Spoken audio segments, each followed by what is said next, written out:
Birthdays and Boyfriends. By Rachel A. Anderson. Audiobook produced and directed by Rachel A. Anderson.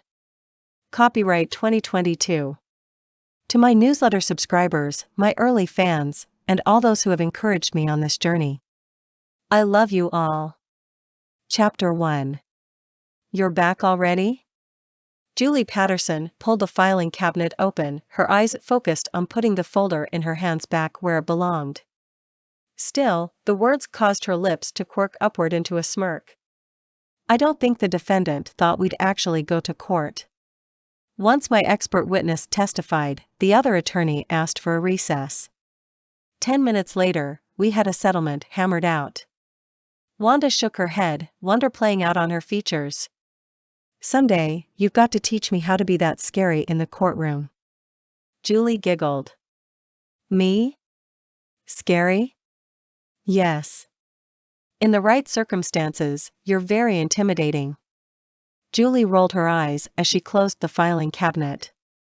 At just a couple inches more than 5 feet tall, it seemed strange to think that just looking at her would frighten anyone. No matter how impossible it seemed, however, she heard the statement almost every day. With that much consistency, there had to be a grain of truth in it somewhere. Julie shrugged the conversation off and opened the door for her fellow associate. How'd your deposition go this morning? Wanda groaned. Give me a jury over a deposition any day. Julie snorted as they arrived at their desks. You hate that you can't act yourself out of trouble in a deposition. Wanda sank into her office chair. Well, they're boring. At least in a courtroom, there can be a little drama. Julie sat across from her, allowing her gaze to dart over to the computer screen to check on the number of new emails she'd received. Let me guess, you became a lawyer because you love those lawyer procedure shows on television? They make it look so exciting. 20 new emails in a half an hour. Not bad. Normally, there were double that. Julie turned her attention back to her friend. What do you expect them to do? Spend 30 minutes filming an actress in line to file a motion with the court? Wanda shook her head. I know they need to keep things moving, but it felt like false advertising, you know? Julie nodded. There's a lot about adult life that feels like false advertising. That's it. Exactly. Wanda bounced in her office chair and waggled her finger in Julie's direction. Having worked across the desk from Wanda for over 3 years, Julie recognized the hyperactivity as Wanda's exuberant expression of agreement. That is, until Wanda's eyes widened, her attention diverted by something across the floor. Julie let her eyes follow the line of sight to the tour group coming through the associate workspace. Her brow furrowed. It wasn't time for the new crop of associates already, was it? As Lloyd Dennis walked the group past Julie and Wanda's desks and toward the stairs, Julie offered the group a bland smile. Her heart skipped a beat as the corner of her eye caught a familiar shock of dark, curly hair. She did a double take and leaned in for another look. It couldn't be him, could it? Not after all this time. Not at her firm. The hair belonged to a lean figure keeping pace near the rear of the group. His gray suit had a faint blue pinstripe to it, and she wondered if that was what kept her from being sure. 15 years ago, the idea of wearing a suit to work would have made him laugh. Olympic gold medalists don't wear anything but tracksuits, he'd said. Though he lagged behind most of the others, he walked with purpose. His eyes scanned the room, presumably in an effort to familiarize himself with the landmarks. Those same eyes widened as his gaze fell on her. His brow furrowed as his mouth wordlessly formed her name. Julie? That's when she knew. No matter how improbable it seemed, the man in the gray suit was Brandon Carmichael. A hand deposited a bottle of water onto Julie's desk. Drink. You look pale.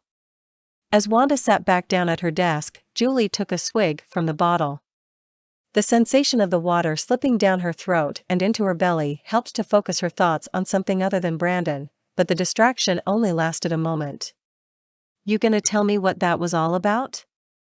Julie's hand shook as she screwed the cap back on and set the bottle on the desk. It's nothing. Wanda inclined her head as if to indicate that she didn't believe that. Good friend that she was, she didn't call her out.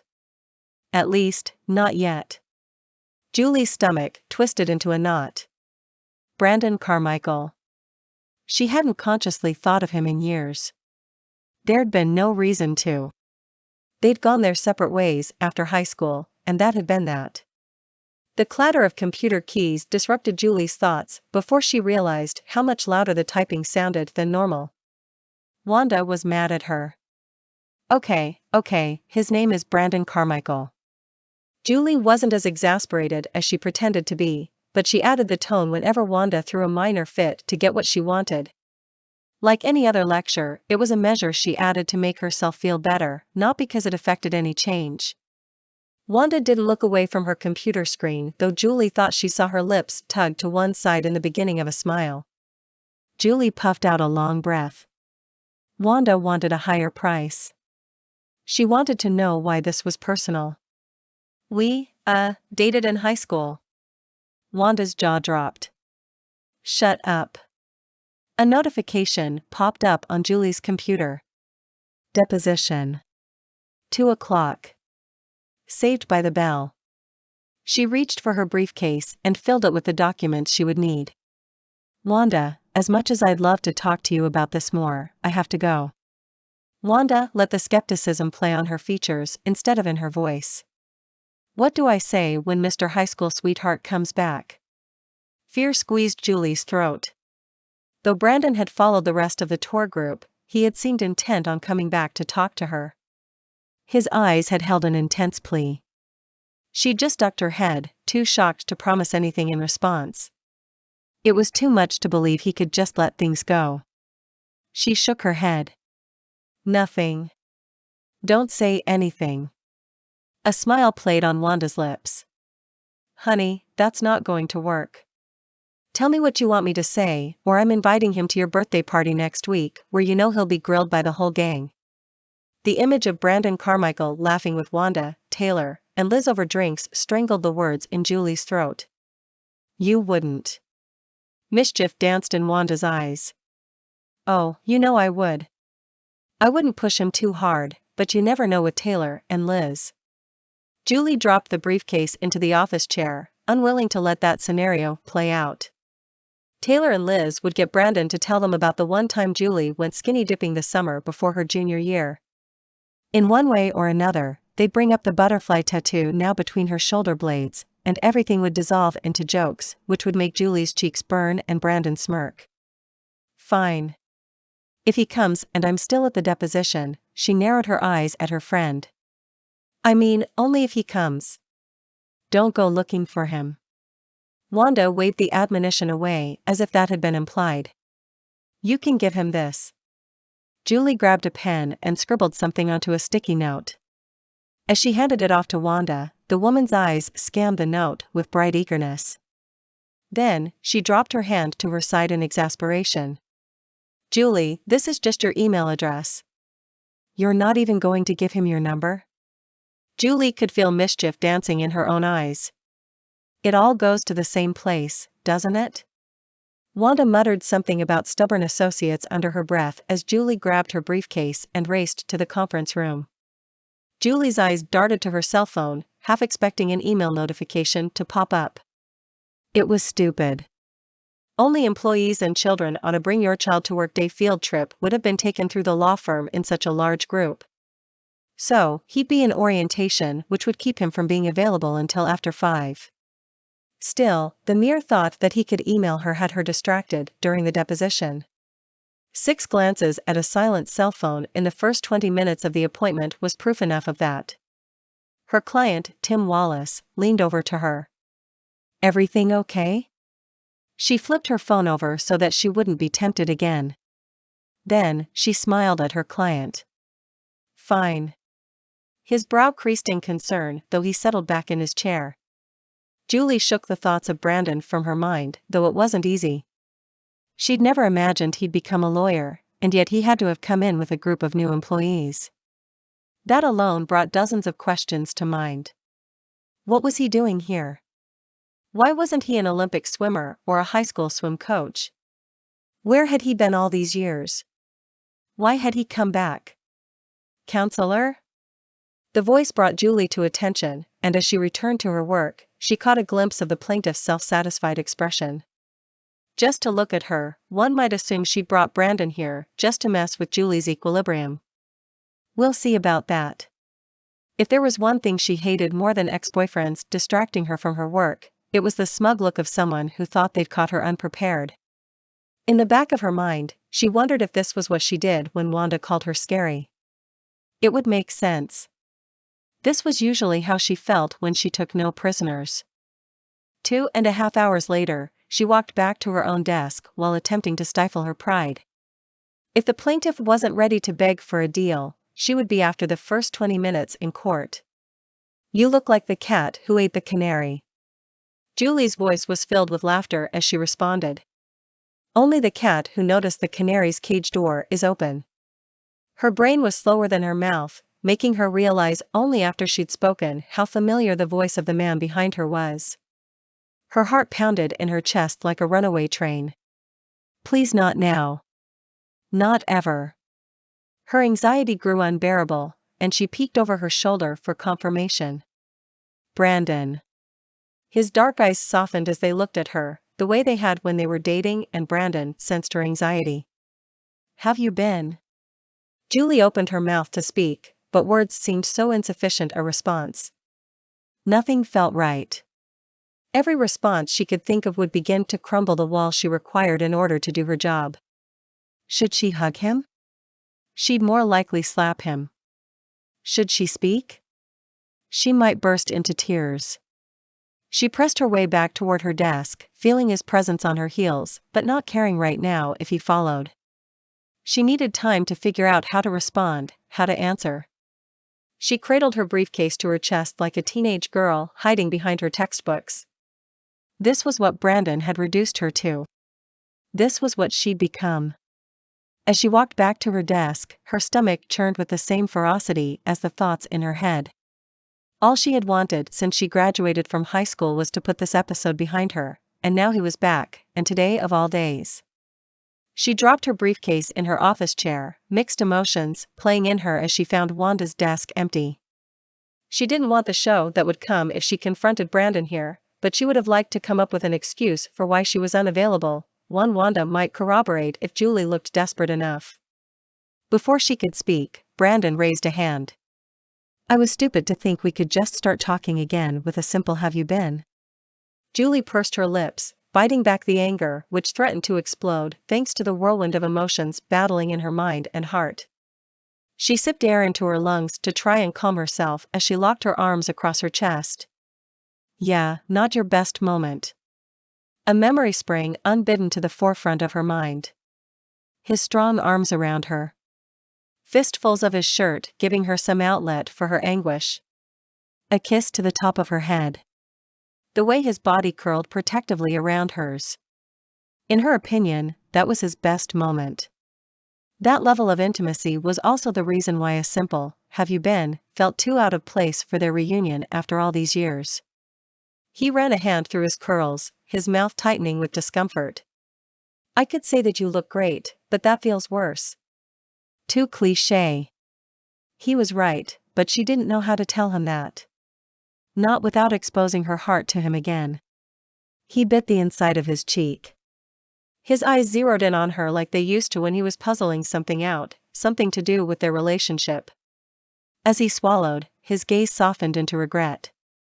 I think the worst part of all this is that if I'd come back even 10 years ago, I'd have known what to say. If I'd never left at all, we'd have an emotional shorthand for moments like these, perfected over time. Her throat closed up.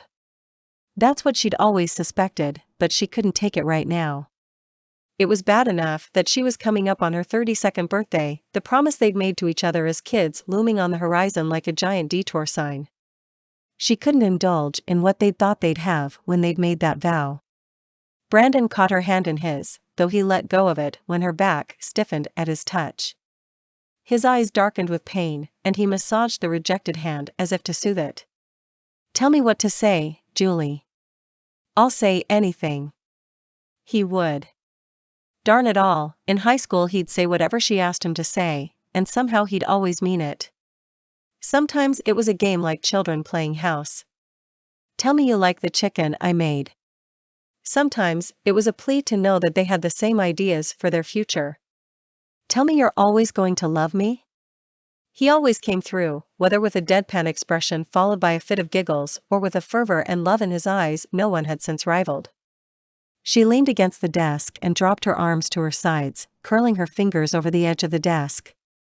We're not kids anymore, Brandon. A corner of his lip tweaked upward in a sad smile. No, we're not. He released a thin sigh. In some ways, it was easier then. The air between them hung heavy with history and broken vows, but even so, Julie's senses picked up on the movement around them. It was only 4:30 in a busy law firm. Even if she didn't mind her coworkers hearing about how her heart had shattered at 17, there was work to be done. Her work. And she still didn't know why he was here. What brings? I'm one of the new accountants. They both trailed off, speaking over one another in the tension of the moment. Then, after a long breath, the tension eased as they both chuckled. He waved a finger in the air like the cool kid in the back of the classroom who half-heartedly admitted to his presence during roll call. I'm the in-house forensic accountant. Julie dropped her gaze to her shoes, a pair of caramel leather Rockports that peeked out from under her dark brown, marbled houndstooth slacks. She lifted her head back up, standing so she wouldn't wrinkle the double-breasted suit vest she wore over a crisp white button-down shirt with a wide collar. She folded her arms across her chest, still unsure of how vulnerable she wanted to be in front of him. I'm an associate, but you probably already knew that. Every indication is that you're on the partner track from what I hear. She brushed the long side of her asymmetrical bob back behind her ear. That's always been my goal, but it's nice to hear that other people think I'm on the right track to get there. She caught him staring at her for a moment before he shook his head. I know it's cliché, but I have to say it. You really do look great. The compliment sent a thrill of pleasure up her spine. It seemed that her body was hardwired to respond to him, to need his approval. You too. He laughed as he looked down at his suit. Yeah, this is just me trying to impress the boss on the first day. Don't get too used to this. The implication that she'd see him more than just this one time muddled her senses. Part of her raced with anticipation and anxiety. Another part of her just stood, numb. How did she feel about seeing him again after all this time? Did she want to see him again? She just didn't know. He gestured over his shoulder as if he could sense her ambiguity. I should go. They're going to wonder if I got lost. I just couldn't leave today without talking to you. She hesitated before she stepped toward him. I'm glad you did. It was good to see you. She wrapped her arms around his neck, and his arms drew naturally to her waist and pulled her close. Her body melted into the embrace, knowing the moment he held her that she was back where she belonged. She was home.